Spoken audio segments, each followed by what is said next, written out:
They will bowl 2 frames, much like the 9th and 10th frame of a regulation game. Pete Couture will start. He will start on the left lane, bowl 1 frame.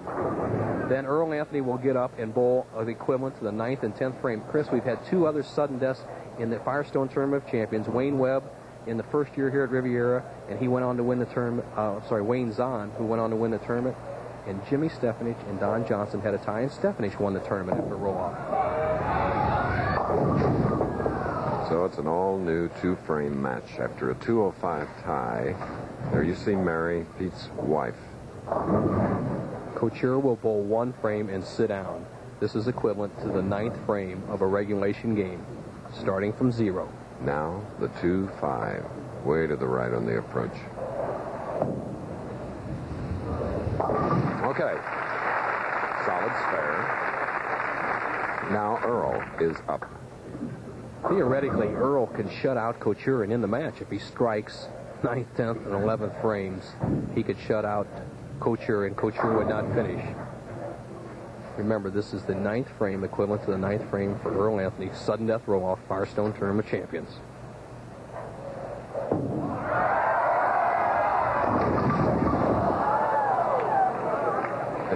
Shaking at the line, but the 6-9.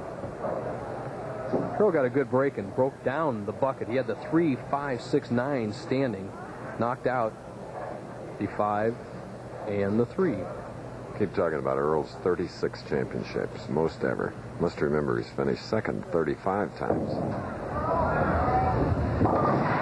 All even after 1 frame in this roll-off of our second game, the semifinal to follow. The winner in this roll-off will meet big, tall Gary Dickinson.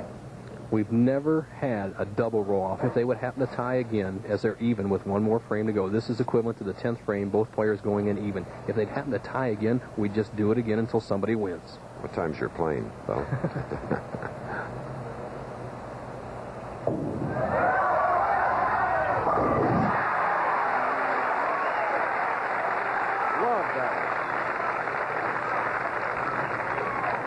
Whatever Anthony does, Couture has to match or better. So it's very simple to keep score at this point. The match is all even. Couture has to match or better whatever Anthony does. I guess, Bo, this should happen when you gather 52 champions 1 week and head-to-head and bowling each other, and then get into the finals live where the pressure is really on. Anthony a chance to take a 10-pin lead.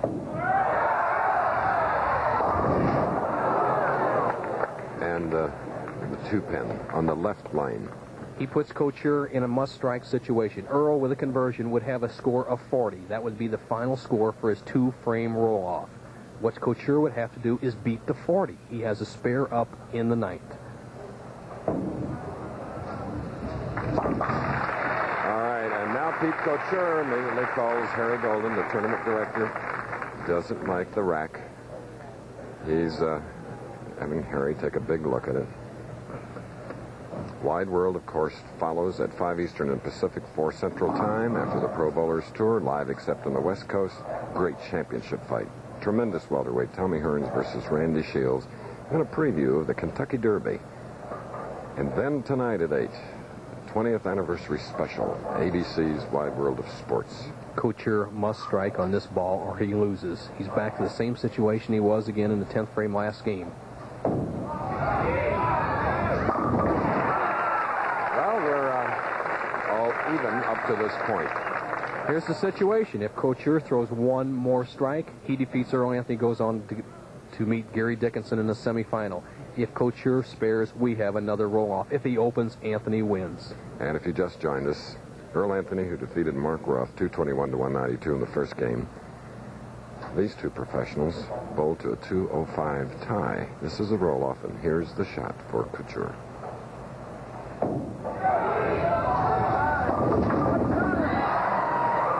Well, Chris, the pressure got to him. He slipped a little bit, still made a good shot out of it, almost got a strike. If he makes this, we go into another roll-off. First time. We'll keep doing this until somebody wins. Fans, of course, here love it.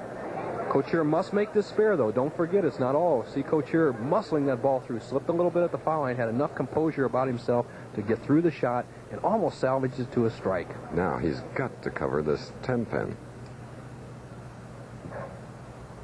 All right. After a 205 tie and a 2-frame roll-off at 40 each, we're back to the 9th frame, our second roll-off. What excitement in the Tournament of Champions. This is the first time in the history of the PBA on any telecast have we ever had a double roll-off. Anthony and Couture, we start all over. Remember, this is, again, the equivalent of the 9th frame for Anthony. He'll lead off the match. It's all even, 0-0.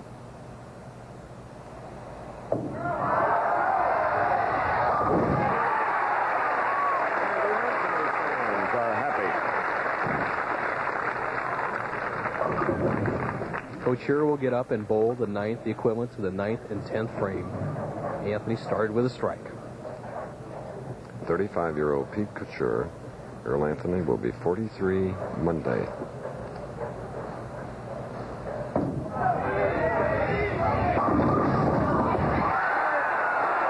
even. And the roll-off.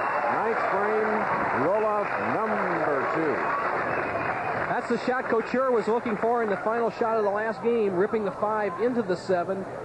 The head pin coming across off the sideboard, knocking out the 10. If he had carried that 1 frame earlier, he would have been a winner, but we still have a tie. Both players have a strike working. Look at Pete Couture. He's run the gamut of emotions today. One of distraught, distress, elation here now. He still has a chance. Cool.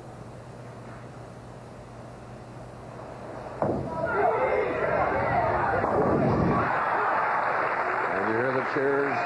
Pete. Very simple refrain. So, Chris, he has the lead. He has forced Anthony to strike at least one time.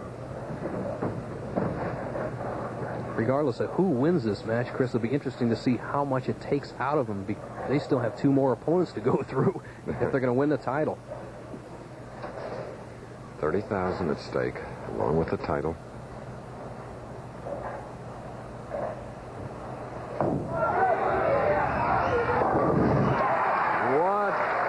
Pressure stroking here by Pete Couture as Anthony watches. He knows exactly what he has to do.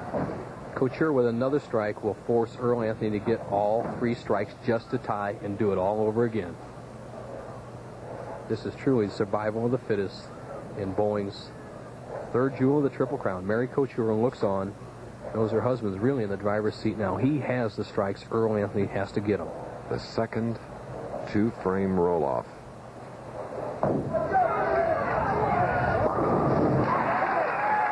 Well, just like that, he puts together 4 in a row, this 35-year-old 3-time winner, much to the delight of his wife, Mary, and Earl Anthony, who struck in the 9th frame.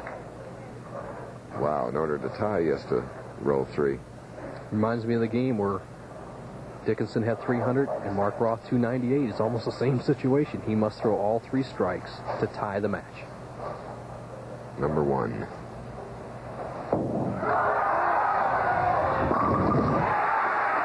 Now Earl Anthony in the second roll-off needs 2 more to tie. If you just joined us, we're in our second match in the important Firestone Tournament of Champions. Anthony defeated Mark Roth in the first game, 221 to 192. Couture, finishing number 3, then came in to meet Anthony. They tied after 12 frames, 205, 205. They tied after the first roll-off at 40 all. Nope. It's all over. Earl Anthony will have to settle for 4th here in the 17th Tournament of Champions. It'll be Couture going against Gary Dickinson. Firestone